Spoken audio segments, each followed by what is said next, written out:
uJehova kuMoses uma emthume eGibhithe athi uzubatshela noma benqaba eGibhithe uFaro nabantu bonke bezikhulu zakhona bathi hayi sinomhlangano noJehova.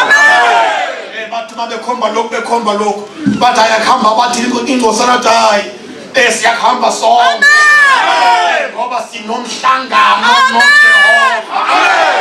Thula bazalwane kuthuma bethi hayi manje laba bathini laba bakhathele laba bayasebenza bathi sihamba nabadala bethu sihamba nabancane bethu sihamba nabagulayo bethu sihamba nabagugile bethu sihamba nemfuyo yethu. Haleluya.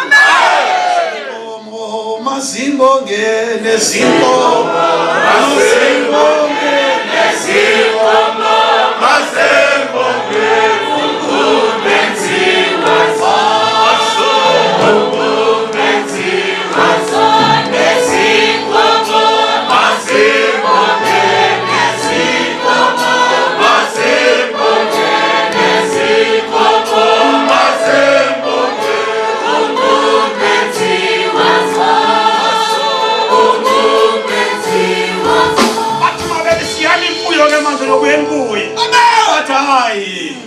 sonikela ngani Jehova?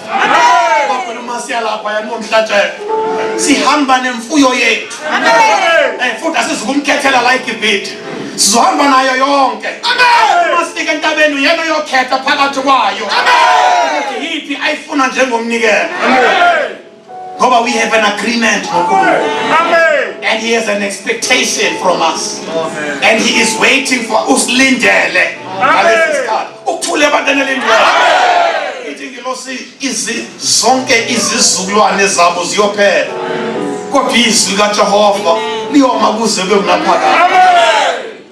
Lokho kusho ukuthi uNkulunkulu njengoba kwakunjalo kuba Israel kunjalo namhlanje uNkulunkulu ongaguquki bazalwane.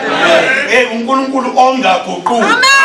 Singaguquka thina singabantu kodwa uJehova ongaguquki yena.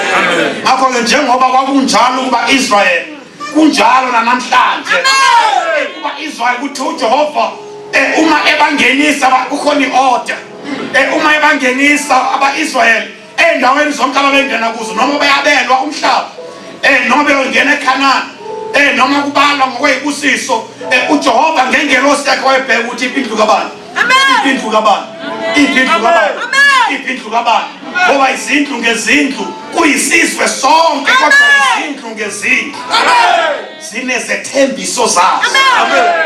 Nanoma sinesethembiso nesivumelwano njengebandla likaMoyengcwele kodwa uNkulunkulu unesivumelwano nendlu kaNzuza.